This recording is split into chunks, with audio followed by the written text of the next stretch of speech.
بچ جاؤ خدا کے لیے،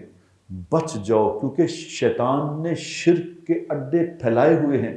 شرک کے بہانے پھیلائے ہوئے ہیں خدا کے لیے، جس میں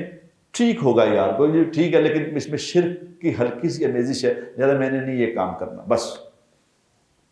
میں نہیں کروں گا یہ کام، شرک ہے اس میں۔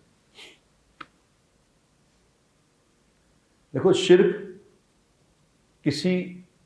شرک والا کام کرنے سے پکڑ ہو سکتی ہے، نہ کرنے سے تو کوئی پکڑ نہیں نا۔ وہ تو حضرت علی سے کسی نے سوال کیا تھا، اس نے کہا یار یہ جو معاملہ تم بتاتے ہو کہ جنت ہے، جہنم ہے، حساب ہوگا، یہ سب ایسی فضول باتیں ہیں،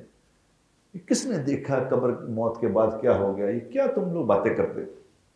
تو حضرت علی کرم اللہ وجہہ نے بڑا خوبصورت جواب دیا ان کو۔ انہوں نے کہا یار ایک بات سنو، چلو ٹھیک ہے، جیسے تم کہہ رہے ہو ایسا ہی ہوگا، جیسے تم کہہ رہے ہو ایسا ہی ہوگا، چلو کوئی نہیں، اللہ بھی کوئی نہیں، قبر بھی کوئی نہیں، حشر بھی کوئی نہیں، آخرت بھی کوئی نہیں، جنت بھی کوئی نہیں، ٹھیک ہے ایسا ہی ہوگا۔ اگر ایسا ہو گیا تو میرا تو کوئی نقصان نہیں، میرا تو کوئی نقصان نہیں، لیکن جیسا میں کہہ رہا ہوں اگر ایسا ہو گیا تو پھر بتاؤ کیا کرو گے؟ تمہارے پاس تو پھر کوئی چانس ہی نہیں ہوگا، پھر کیا کرو گے؟ اس لیے میرے دوستو،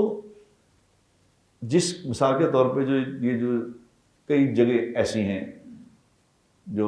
آستانے بنے ہوئے ہیں جہاں پہ یہ باتیں چل رہی ہیں کہ جی پہلے مرشد نو بناؤ، مرشد تو اٹھتے جاؤ پھر اٹھتے جاؤ،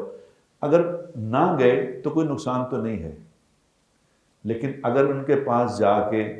ان سے مرشد گری کر کے ان سے شرک میں مبتلا ہو گئے تو اگر اللہ کے پاس گئے تو کیا بنے گا؟ اس لیے آخرت کی تیاری کو خالص سمجھو، خالص، میں نے خالص اللہ کو راضی کرنا ہے، بس یہ میرا مقصود اور مطلوب اللہ ہے، بس